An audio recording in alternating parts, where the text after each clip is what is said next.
Hello, welcome to the channel Why Stories. Enjoy watching. Camila Torres got off the hospital couch and wiped her abdomen with a damp cloth.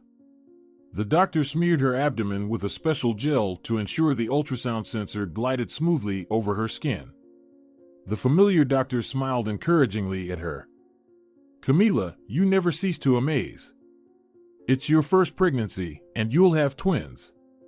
Your young man will be thrilled. He's a paramedic, isn't he? Works in emergency services?"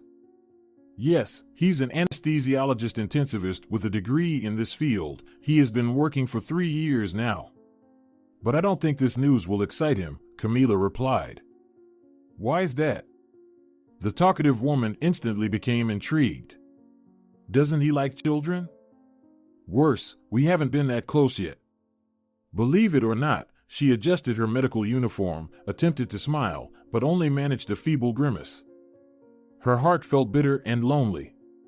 The feeling of hopelessness engulfed her again from all sides, as if she had once again crossed the threshold of uncertainty about her fate. Yet she only knew about her misfortunes from the chatty carers in the orphanage. She couldn't remember them herself. And those carers could embellish, embroider, and invent the truth. An orphan once more, feeling the influence of an ill fate. It had been looming over her and influencing her since the day she was left in a cardboard box at the doorstep of a tiny house in a small provincial town. How many children on this earth were abandoned by their parents in such a ruthless manner? The gynecologist was initially taken aback by her visit, then composed herself. But she stopped asking the young woman questions. It wasn't her job to solve puzzles.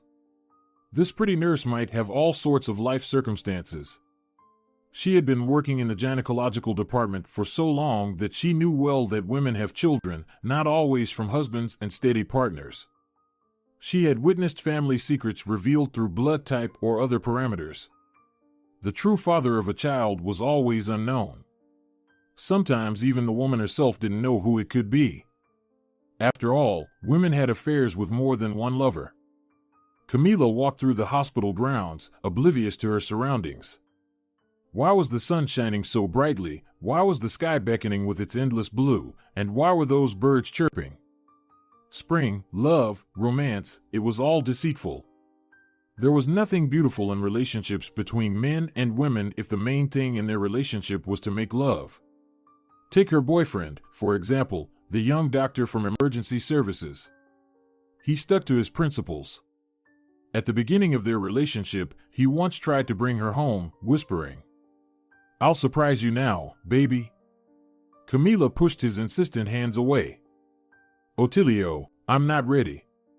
I've never had such close relationships with anyone before." He laughed spitefully at her. "Are you innocent, you say? Well, that's news. I can wait.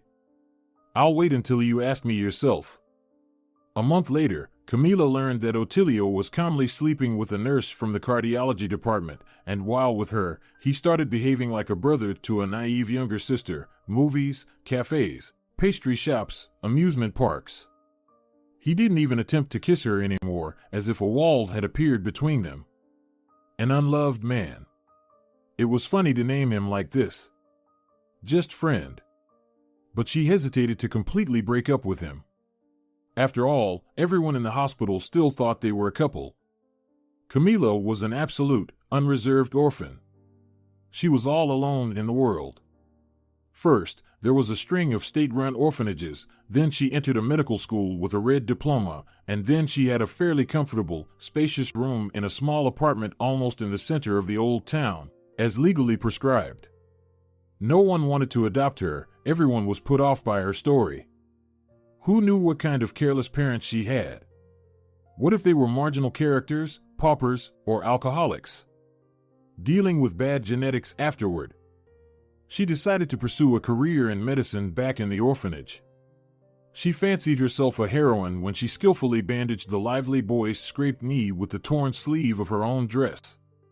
She went to accompany the boy, writhing in pain, to the infirmary and fell in love with that magical room with shiny metal instruments on trays. She had no fear of syringes, tweezers, pristine bandaging material, iodine, or hydrogen peroxide bottles. Even the scents of chlorine and camphor seemed divine to her.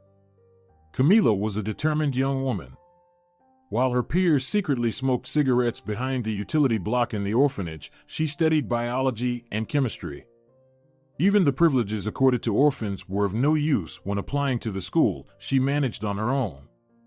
She passed the entrance exams with flying colors. 2 years and 10 months of study flew by like a single day, and then her 18th birthday came. The specialty of nursing might not have been the most prestigious in the world, but in her own newly acquired apartment, with a diploma in hand, Camila felt like a fully grown, independent person. She found a job quickly, although she had almost no experience. She was noticed by the head of the oncology department of the city hospital even during her internship. When Camila entered the ward, all the patients started smiling, forgetting their pain for a moment. There was so much genuine human warmth in her. Despite hardly knowing love in her own life, she loved people selflessly and, one might say, devotedly. She was forgiving and yielding, even if someone unintentionally offended her. Where did she find the strength to devote relentless attention to all the suffering? Such compassionate specialists in the tragic department, from which not everyone returned home, were worth their weight in gold. And everything around her was always clean, neat, tidy, and well organized, whether she was on her nursing shift or in each patient's room. Such a person didn't provoke the desire to insult, humiliate, or harm them. But even among the generally good-natured patients, there was always a black sheep. Salvador ended up in the grim department through connections. His aunt worked here as a doctor. She was well respected. She was a surgeon with years of experience. She had saved so many patients from the brink of death. He urgently needed to resolve the army issue in a positive way, up to the point of being declared unfit for service at all. If only that were possible.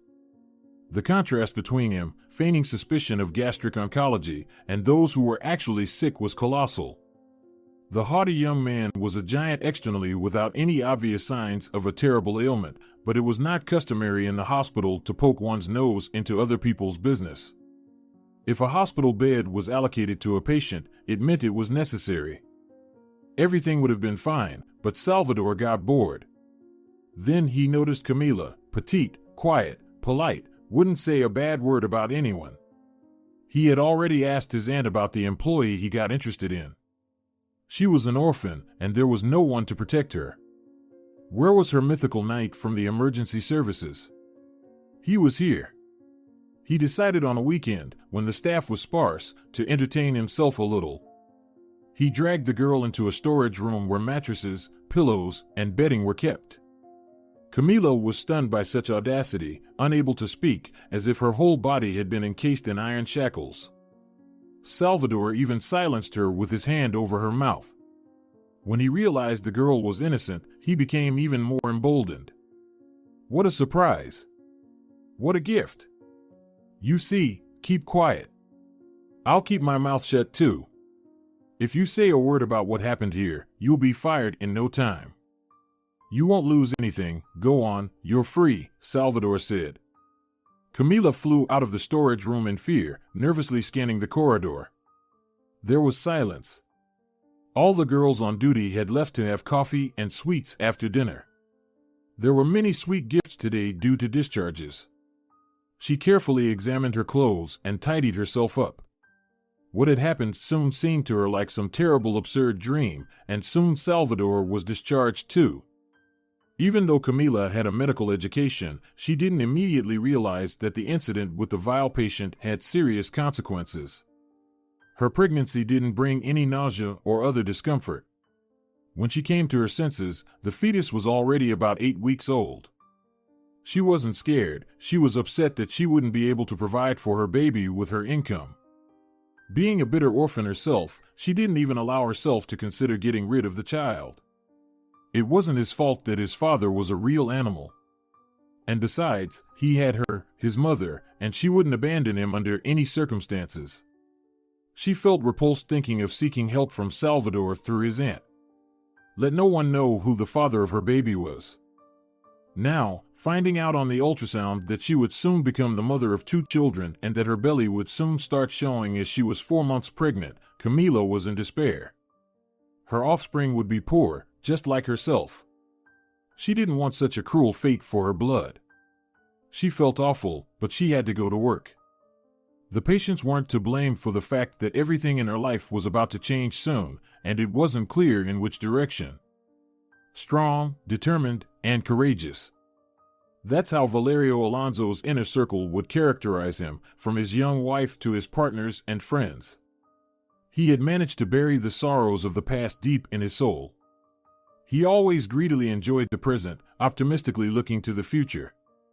He was like a rock, like granite or a diamond, on which circumstances couldn't leave a scratch. Where will all this go now, he thought. I'm soon going to turn into a powerless creature, obedient to the orders of excruciating pain. My treating doctor was honest with me. A couple of months is all I have left in this world.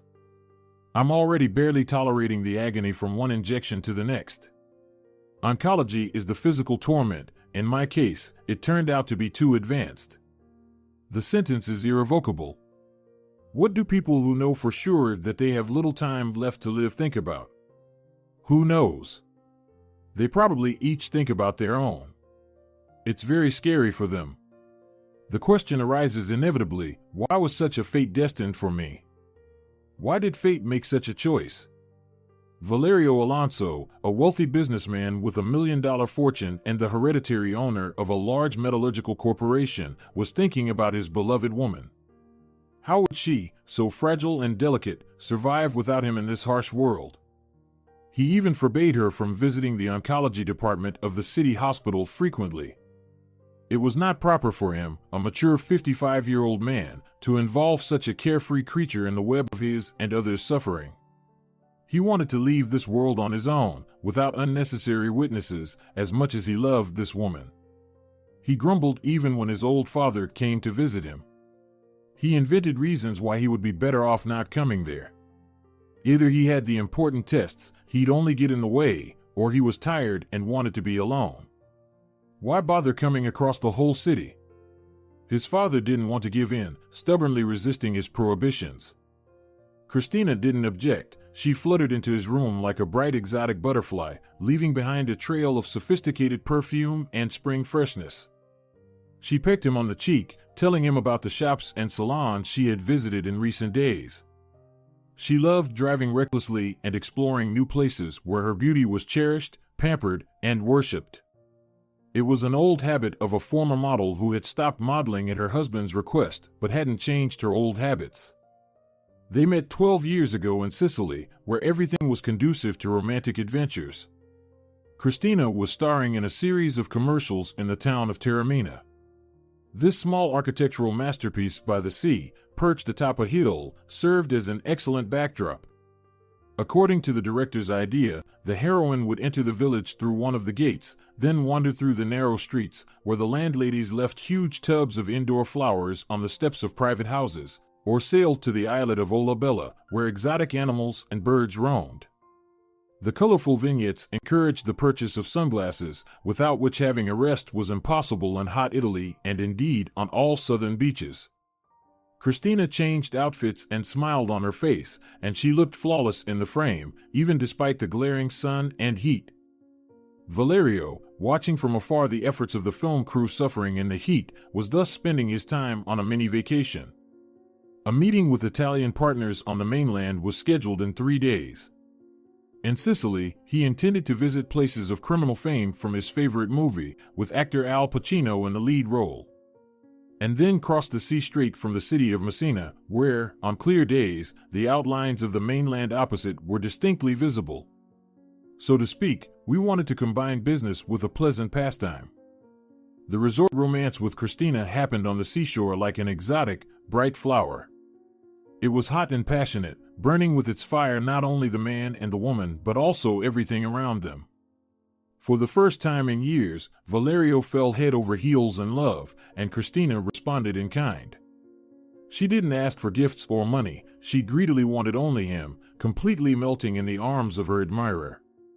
Drawing him into walks, into the hotel room, and into shady cafes. She made only one simple condition: she wanted to be alone with him. Valerio was losing his head, but he didn't want to resist it.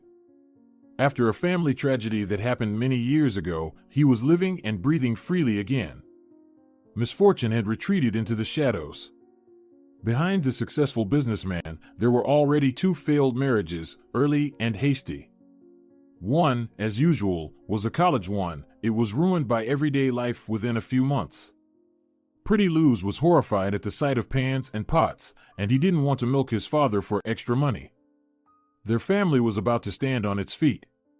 His father worked like an ox, saving every penny and trying not to cut anything from the business for household needs.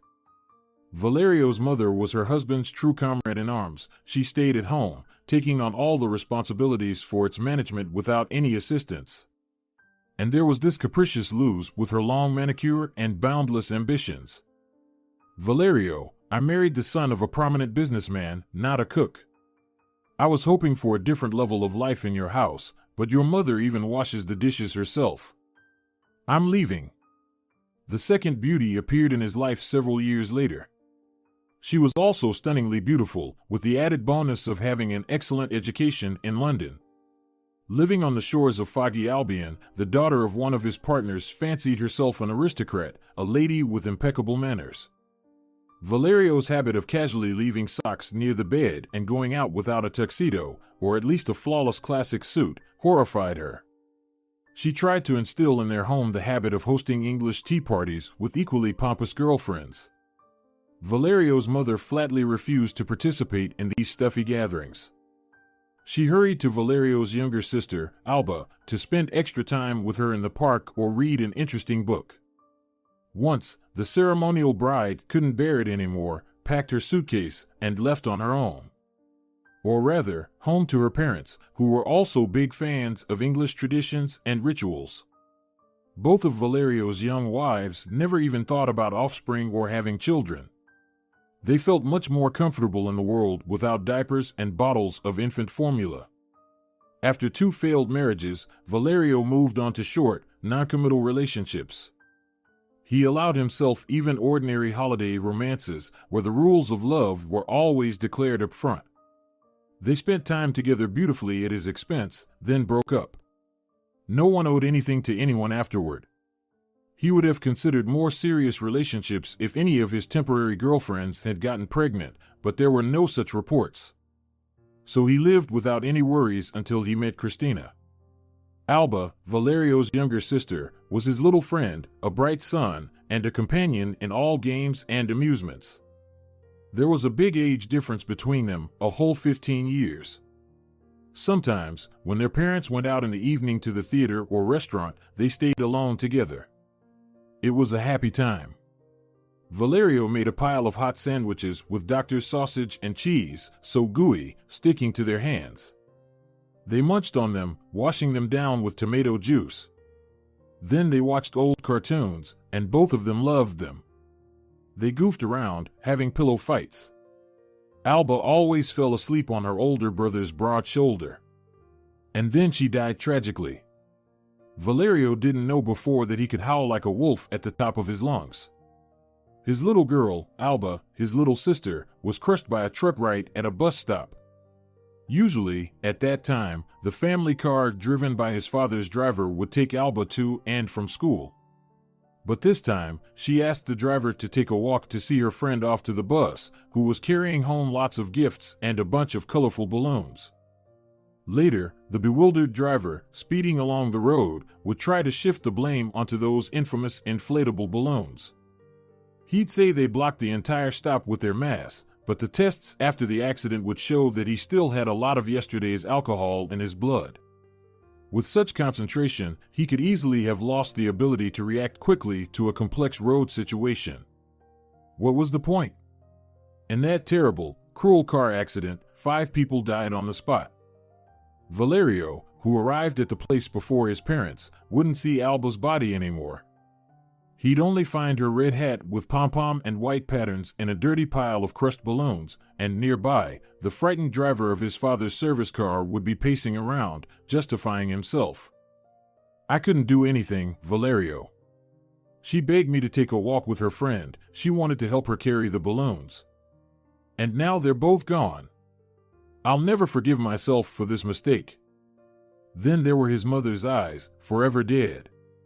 The endless grief of his father, who soon withdrew from business, handing over the reins to his 27-year-old son. Valerio's mother never managed to overcome this tragedy fully.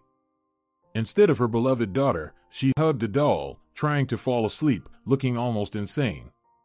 One day, he found his mother reading fairy tales to the same doll.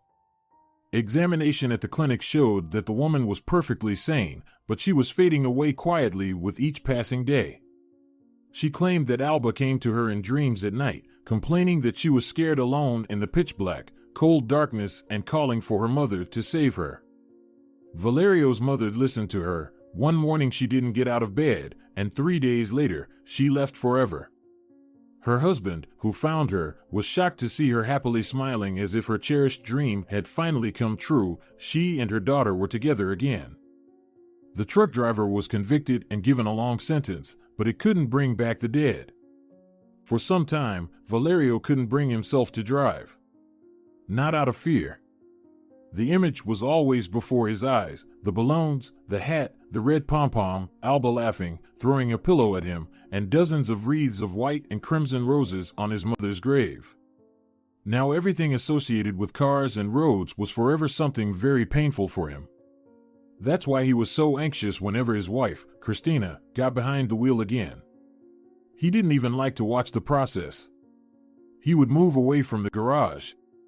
He wasn't afraid of anything else in life, but he couldn't overcome this. Camila was sitting in the pastry shop, where Ottilio had brought her. She smeared chocolate on the surface of the saucer with a teaspoon, which was poured over the appetizing pastry. She was debating with herself whether to tell her friend the important news. Her trust in her friend outweighed it, and she began this difficult conversation. "Ottilio, I'm pregnant." The young man froze, not managing to bring the cup of coffee to his mouth. And then suddenly burst out with curses. "What are you talking about? Do you have another male? Did he prove to be more attractive than me?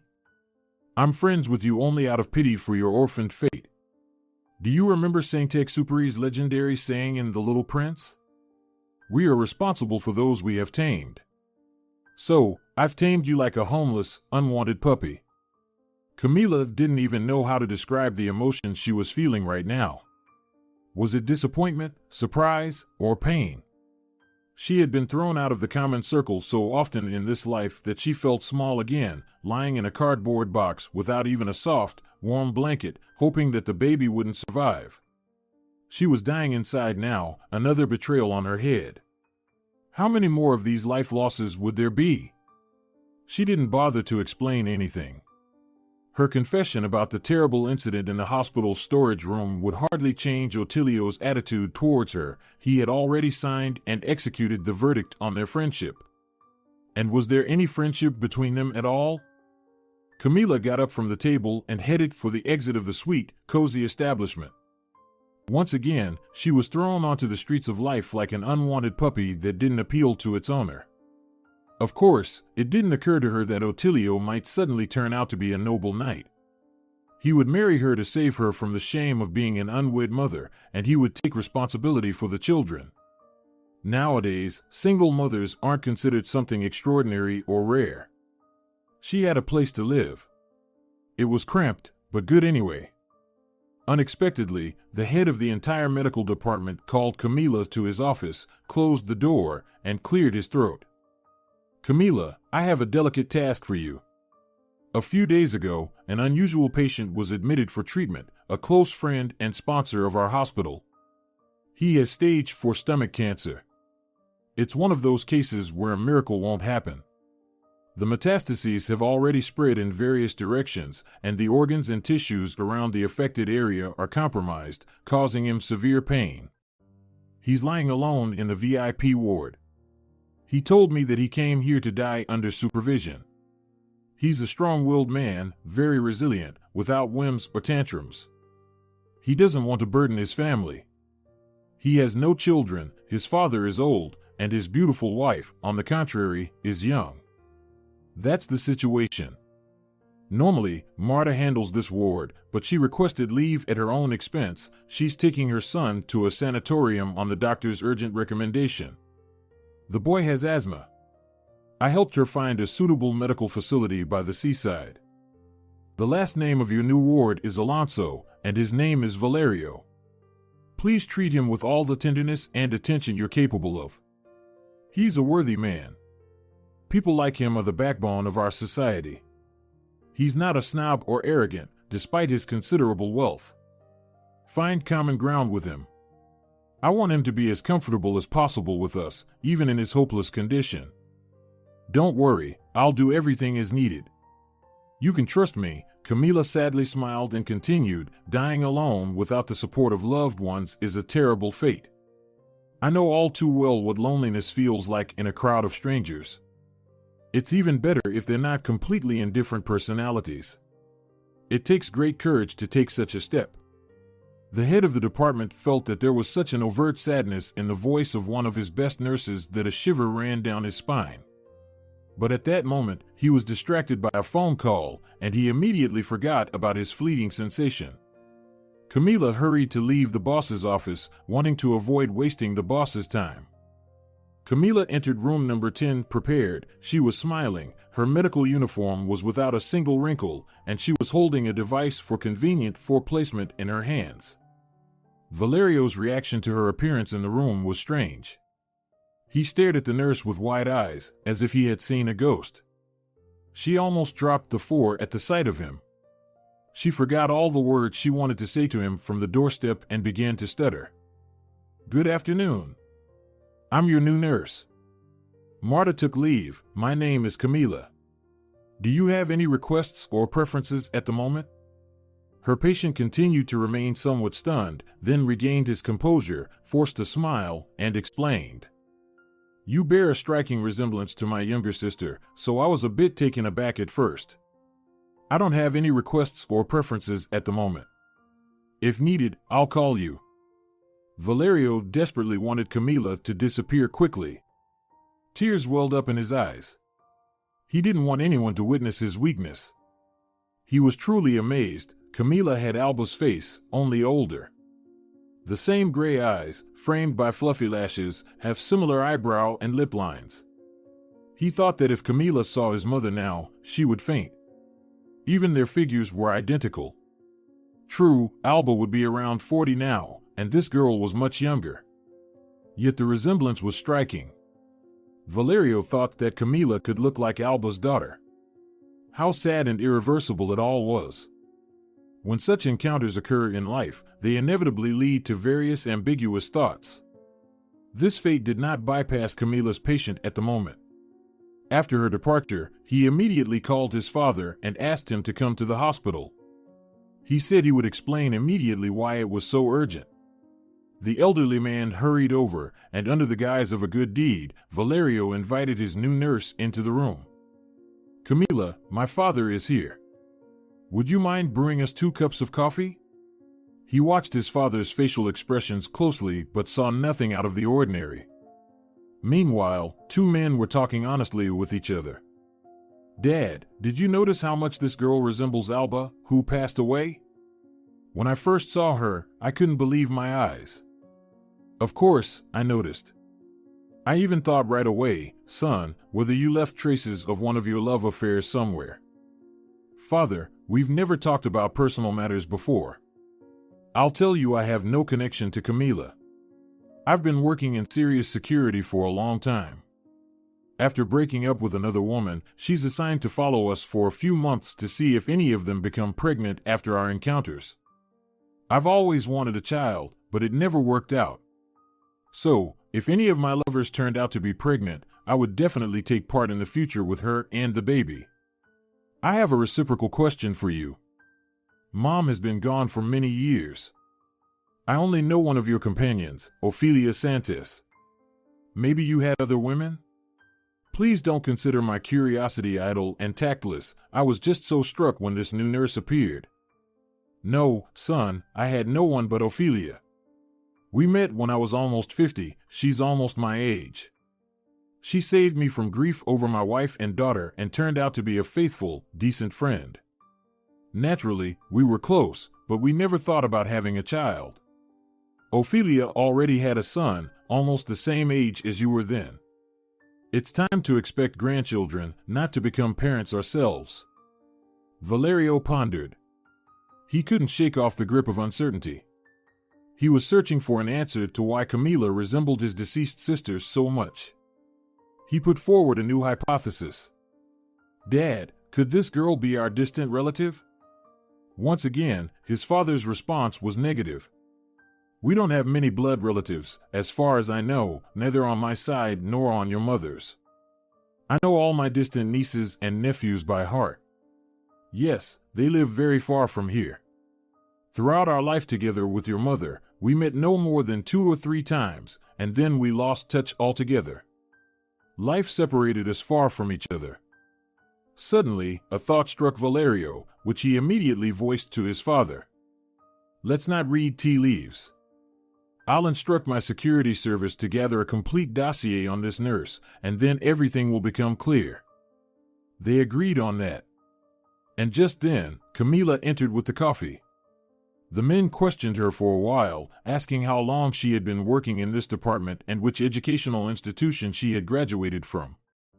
The girl told them everything in detail with a smile, even how she bandaged a boy's scraped knee in the orphanage and then fell in love with medicine. They parted amicably. Both sides knew how to find common ground with strangers. After the nurse left, the father and son firmly decided to find out who Camila's parents were and where she came from. The next day, Valerio gave an order to his security chief regarding this matter. No one could have imagined that the nurse's story would turn out to be such a tough nut to crack. The report on the trip to the town where the little girl's house was located was lying on Valerio's bed just 3 days later. He carefully examined all the documents and was shocked. Law enforcement agencies and his brave men couldn't find any traces of a newborn girl left in an old cardboard box near the children's institution. For Camila, her patient, who had significant connections, and for the whole world, the girl's origin remained a complete mystery. Valerio was forced to admit that here he was powerless. Money can't always buy everything.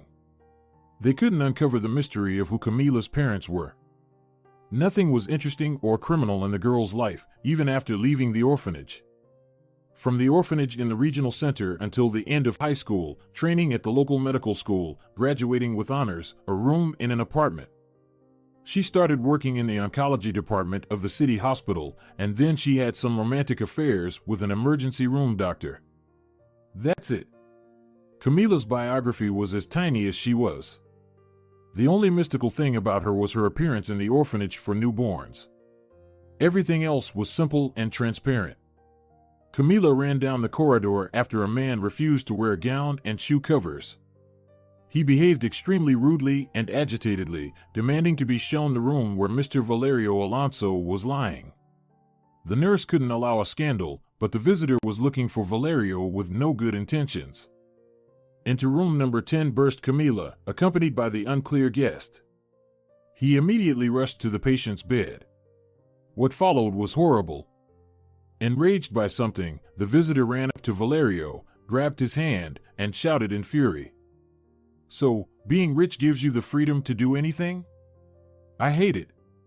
I would spit in your face. Camila tried to shield Valerio, but the deranged visitor roughly shoved her aside. Don't get in the way. I need to talk to this arrogant jerk and look into his shameless eyes since his wife is hiding from me behind the high fence of her private property. Valerio was completely bewildered. He asked quietly, "What happened? How did Christina offend or hurt you?" The man froze for a second, then plunged back into the fray. Offended? Hurt? Is that what you call it now? She destroyed me, taking away my loved ones. Camila and her patient couldn't understand anything. Both mentally decided to let the man speak his mind.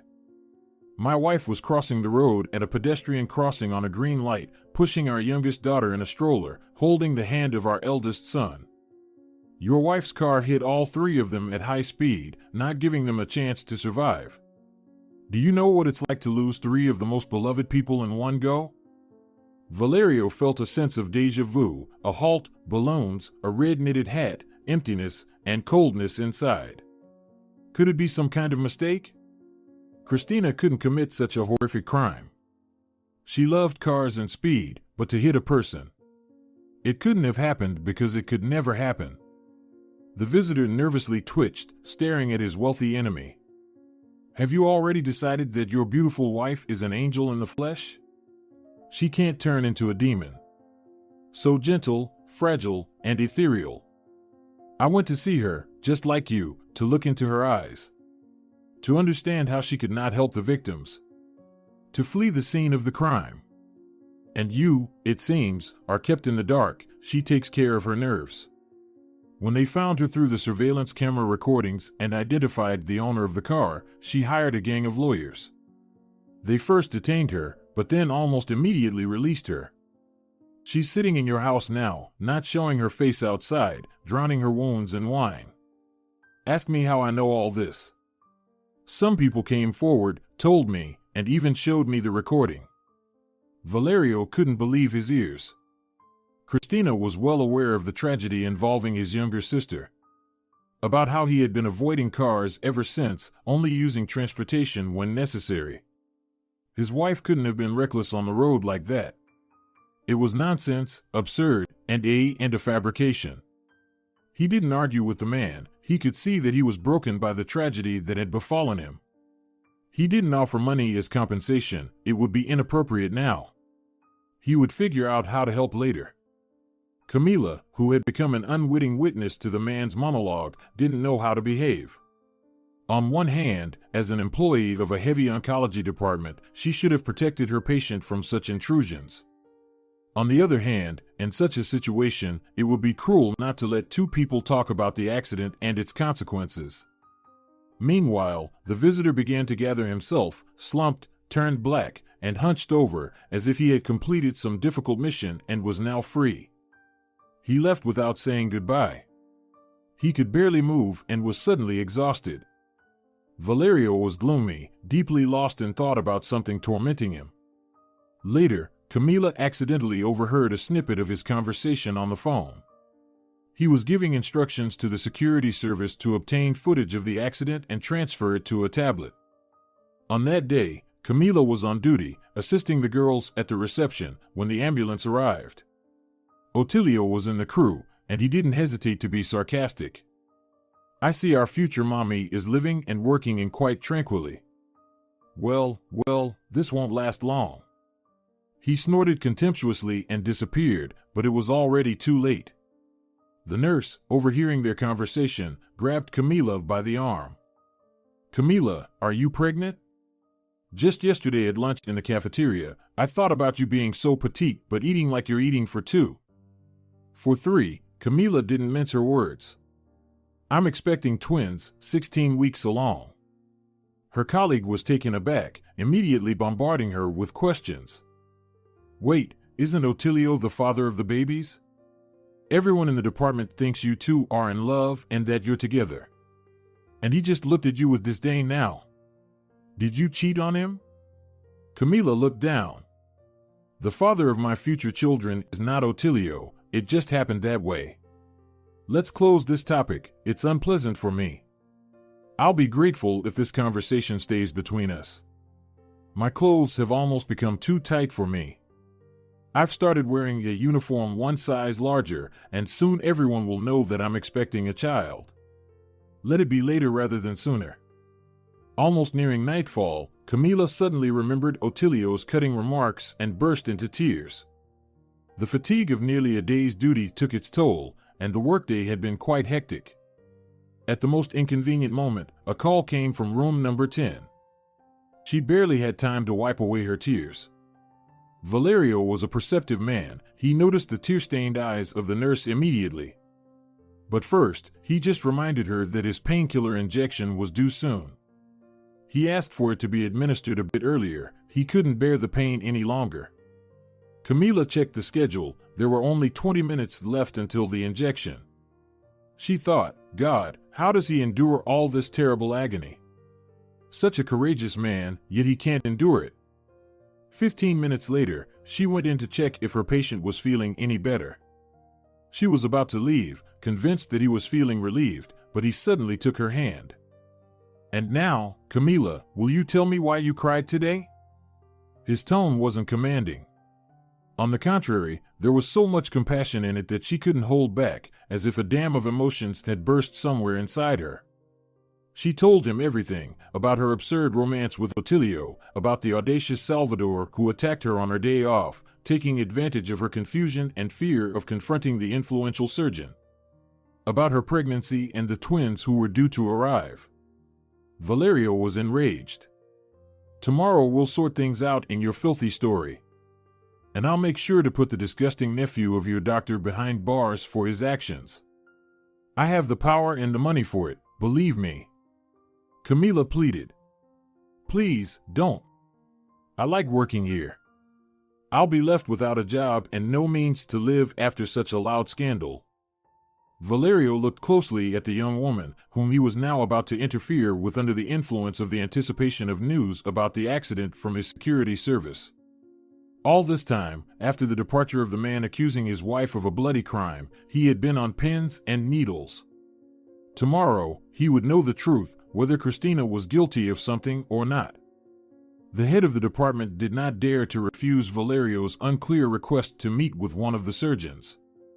He decided not to interrupt their conversation. Perhaps the important patient wanted to consult with this specialist again. It was his right. Unfortunately, in such an advanced situation, even the most magical surgery couldn't do wonders. The sick man was already 1 foot in the grave. Medicine was completely powerless here. The head of the department would have been extremely surprised if he had heard Valerio's conversation with his colleague. Valerio didn't beat around the bush, he went straight to the point. "I know that you used your position to help your nephew get a health exemption from military service. Do you know what he did?"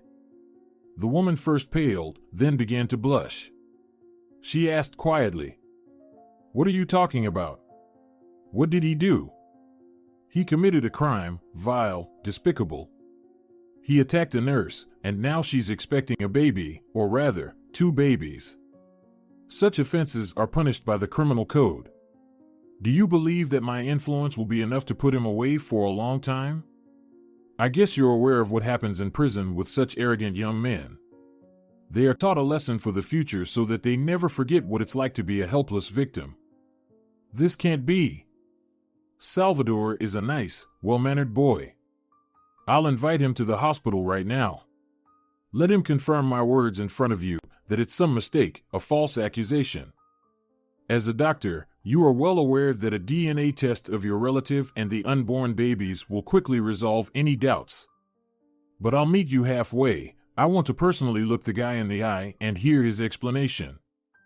Salvador arrived at the hospital at his aunt's request in complete bewilderment.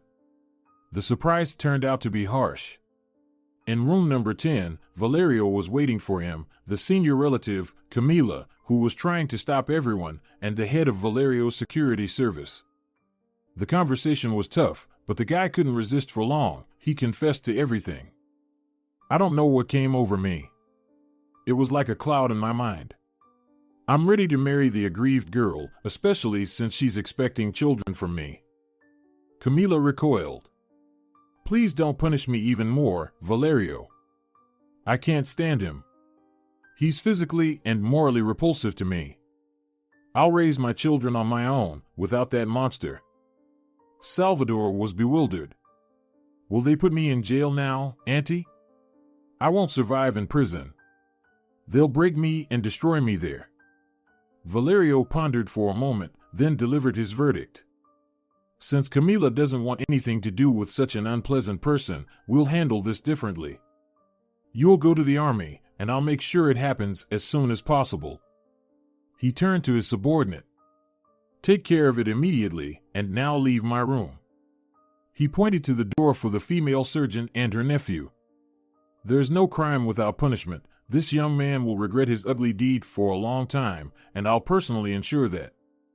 When Camila and the unfortunate relatives left the room, he eagerly turned to his assistant. "What about the task? Are there any results from the investigation of the road accident?" The security guard, looking downcast and avoiding eye contact, replied, "Boss, I'll connect you with the investigator. I'm afraid you won't like the news. Expect a video call, and I'll leave the room for now." Valerio grabbed the tablet, and the video call session didn't keep him waiting. He wished he didn't know or see any of this. On the screen was a close-up of a terrible accident and his wife's drunken smirk. The test results showed so much alcohol in her bloodstream that it was as if she had consumed at least half a bottle of brandy or whiskey before getting behind the wheel. He was struck and defeated by this scene. There was not a hint of remorse on his wife's beautiful face. Had he lived with such a soulless monster for all these years? The next recording was a questioning of Christina in a separate windowless room. For a moment, he felt sorry for her, but that darkness quickly dissipated. He didn't know this side of his wife. The young beauty cynically argued to the two interrogators that drinking a little wine was trivial and couldn't affect her focus on the road. And then she said a phrase that made Valerio's hair stand on end. "You all remind me of my husband here. He's been carrying memories of the accident where his sister died for so many years. It was her fate. And he, like a fool, sheds tears and visits the grave with flowers." Valerio shrank with hatred. What he saw on the screen couldn't happen to him.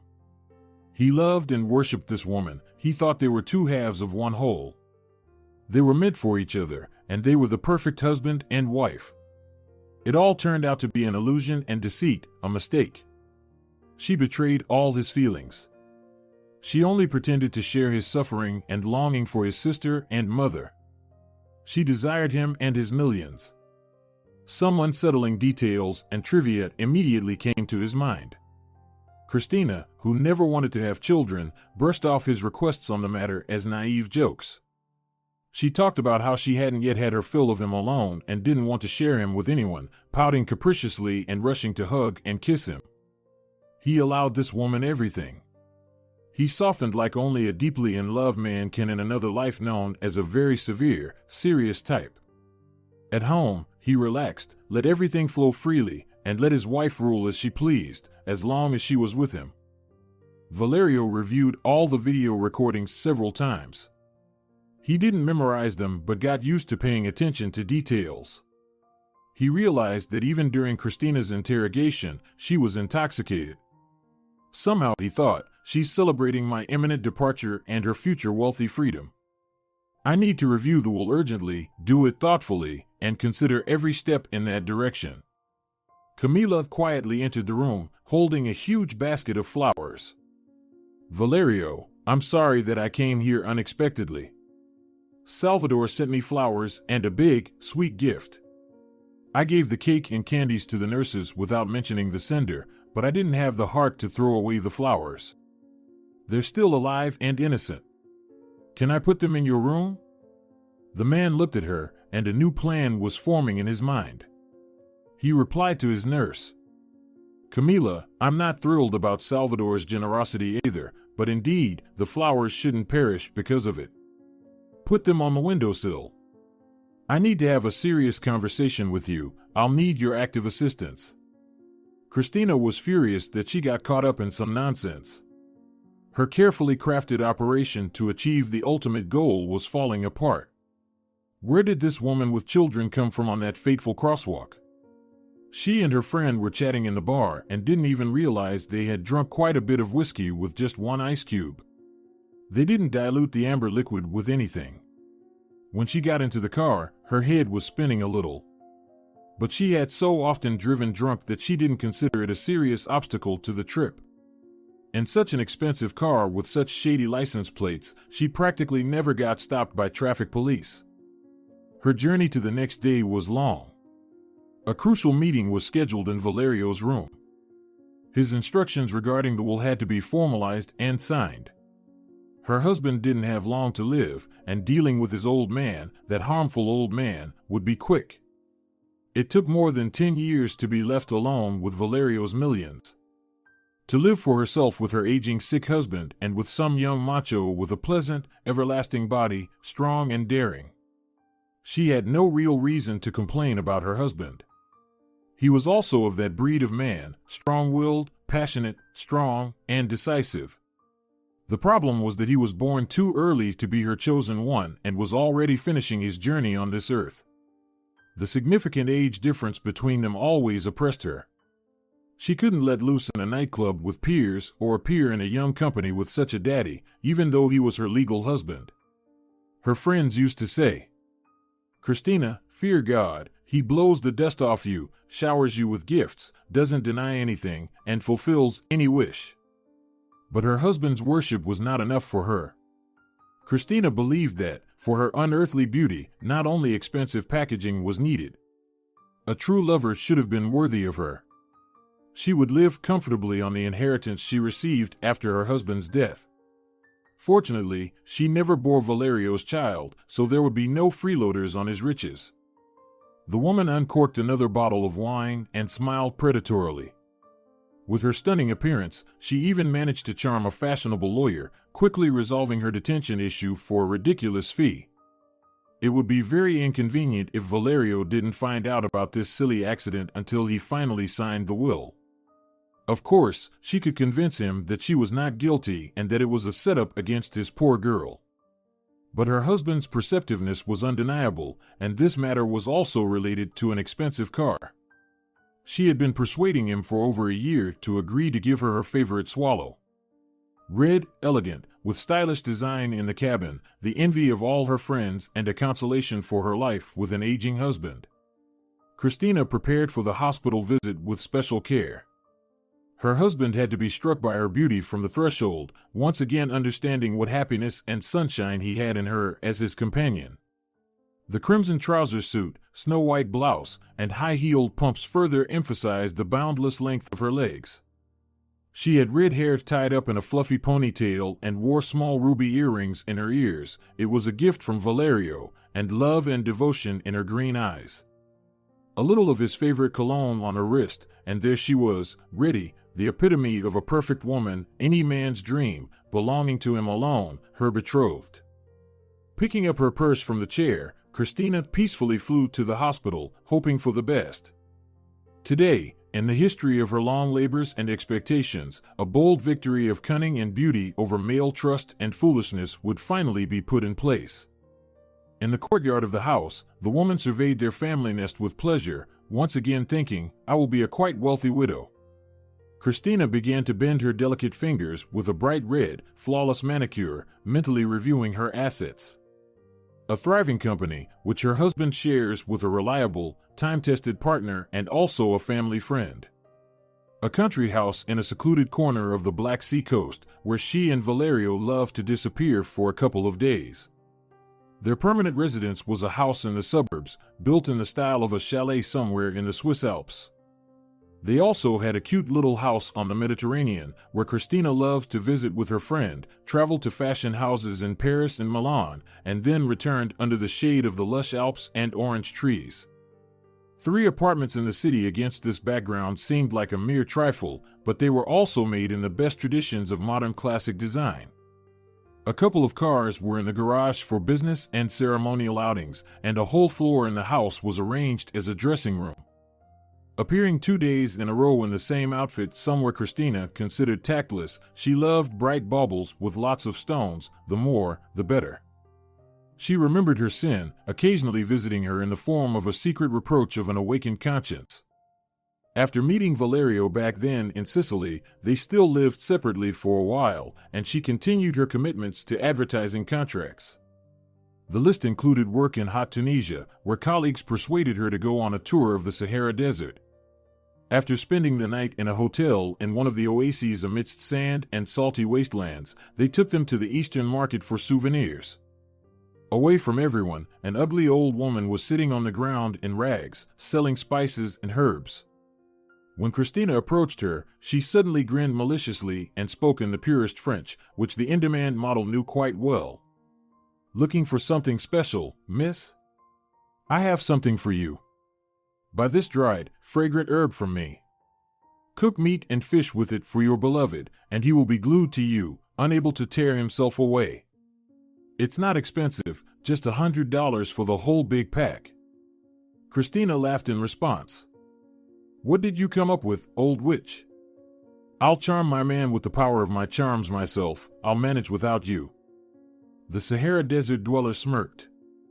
And what will you do when he gets tired of you? Slip poison into his drink? Take my herb, don't be stubborn.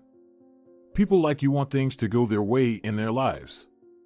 There will come a time when, with the help of my seasoning, you'll be able to burn everything inside your man, and it will look like a terrible disease, not poisoning. Just don't overdo it. Don't put more than a pinch in your dishes, or you'll ruin your cavalier prematurely. Christina's further actions were strange. She was like under a spell. She bought the seasoning from the old witch.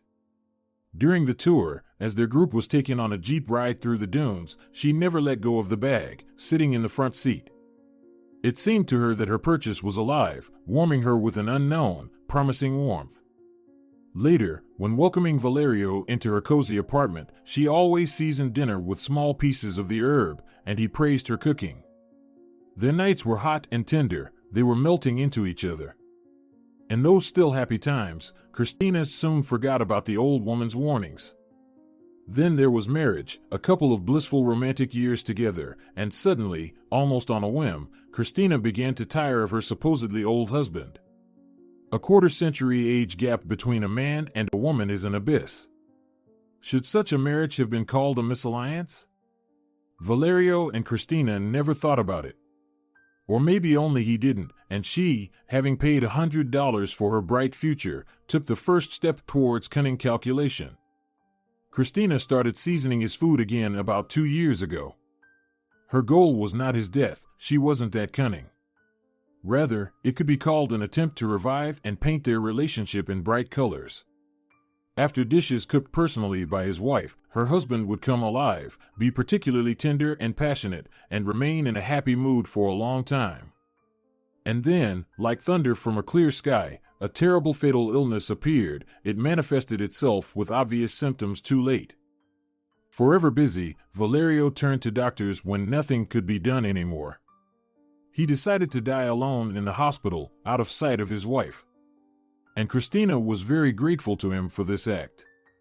Learning the news of his illness, she drank herself into oblivion.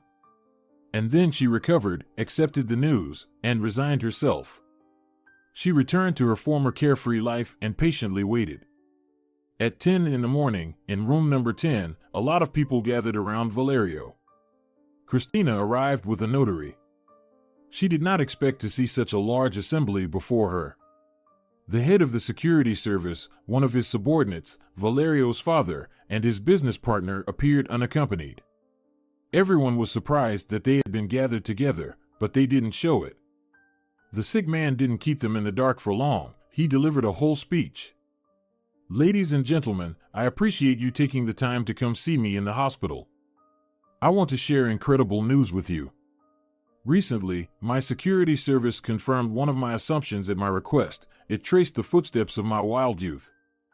I found my adult daughter in a small town. I will now introduce her to you. Valerio pressed the nurse call button. Everyone except the representative of the security service looked at each other in amazement. Camila entered the room, and Valerio affectionately ushered her to the center of the room. Don't be shy, daughter. These are the closest people to me. This is Camila. Please welcome her, Valerio said. The faces of the people present in the room reflected different emotions.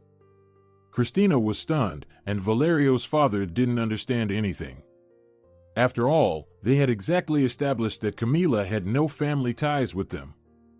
The family friend was shocked too. He had known them for many years and remembered Alba. Now, standing in front of him was her adult copy, which made him shiver. Genetics are indeed intricate. This girl repeated some almost forgotten features of the gloriously deceased girl. Only the notary, who knew about all the changes in the will in advance, remained silent. His face was impassive, as required by professional ethics. Camila silently smiled, playing the role of Valerio's daughter. This was not the most impossible request from him to her. And only she knew how much it hurt him. With the exceptional permission of the attending physician, she even injected him with a stronger painkiller. Tomorrow, the man would pay for it with separate torments, but for now, Thanks to her efforts, he was doing fine.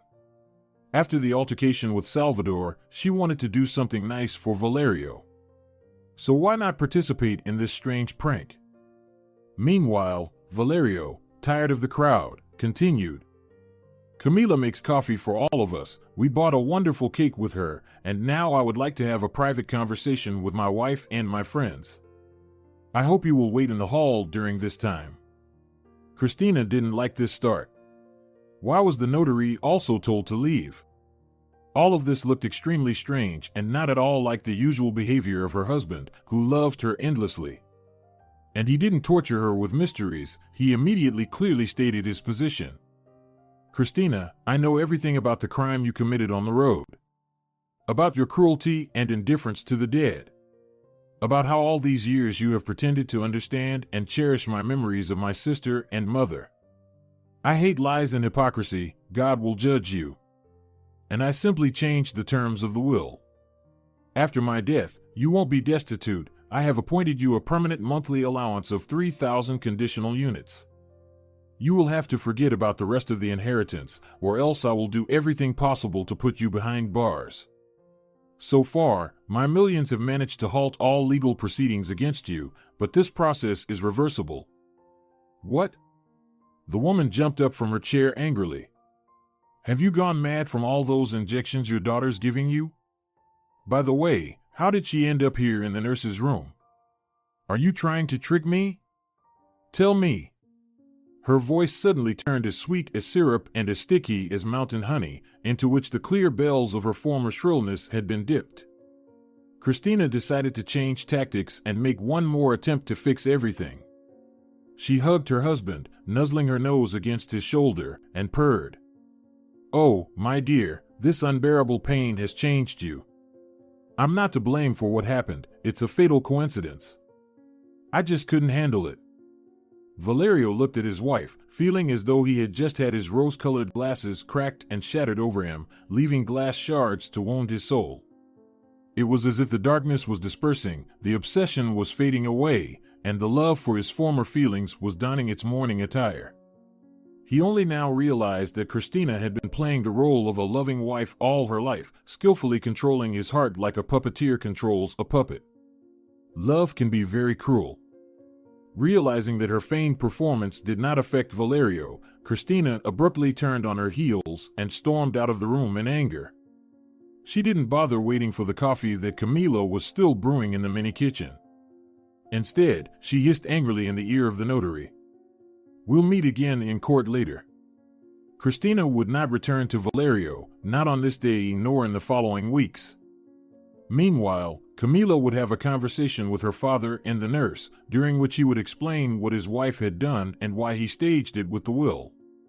In a couple of days, he would succumb, slipping into a semi-conscious state and writhing in pain, which now finally claimed its rights over him. Rodrigo sat outside room number 7, where his mother lay. Perplexed, tired, and angry. His mother was getting worse and worse, and he didn't know how to help her. He couldn't bear to look into her eyes, in which insane pain splashed around. It was too early for the next injection. He looked at his watch, but the hands seemed reluctant to move forward. A minute felt like an eternity. Doctors bustled around the room diagonally across from the one with the number 10 sign, with the pretty nurse always rushing somewhere. She dragged a device with a drip to that room, then something in a glass from thin transparent glass. He tried to get her attention, to remind her that his mother was due for an injection in 10 minutes, but the girl looked right through him with unseeing eyes, mumbled something incomprehensible, and dashed off again. He needn't have worried. 10 minutes later, the nurse appeared in his mother's room, kindly adjusting her bedding, administering the injection, and taking her temperature. Then she turned to Rodrigo. You haven't left here for a whole day. I noticed you haven't eaten anything all day. Your mother will feel better for a couple of hours now. Come with me to the nurse's room. I'll have some coffee and sandwiches with you. I had breakfast today after all, at 12.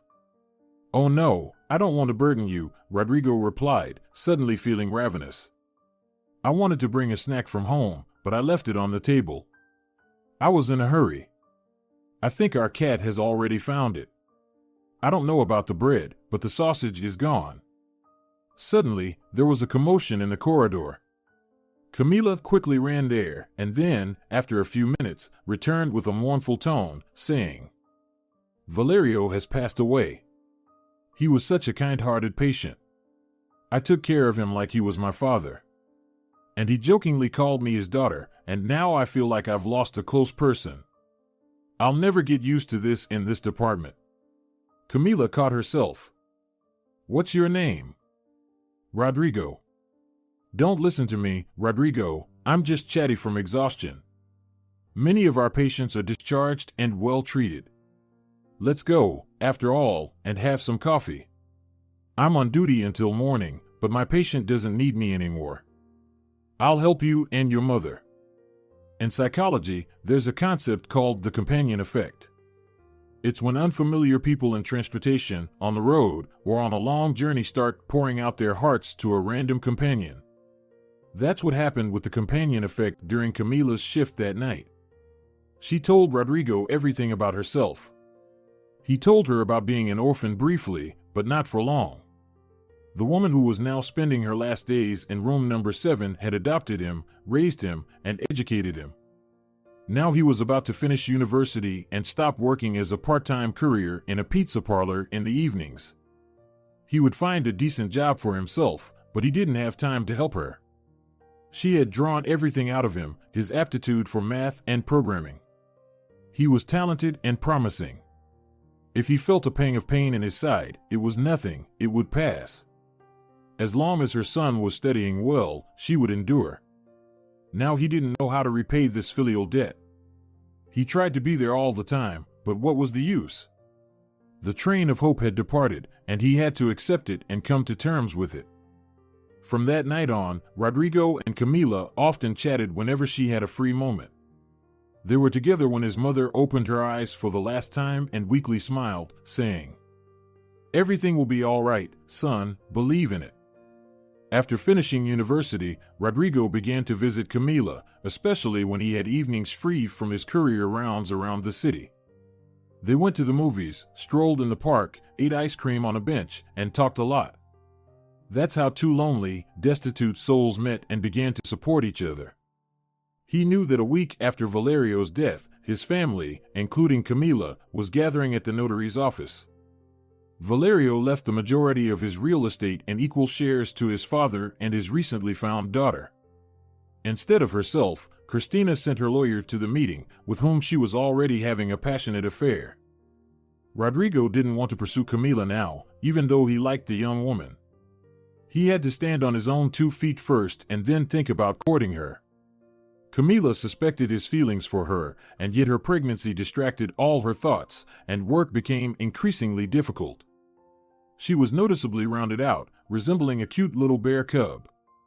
In a testamentary disclaimer, Valerio left his assets in the company to his partner on the condition that all the profits from his share would go to the accounts of the trauma department of the city hospital. Soon, they were able to afford to buy new diagnostic equipment there.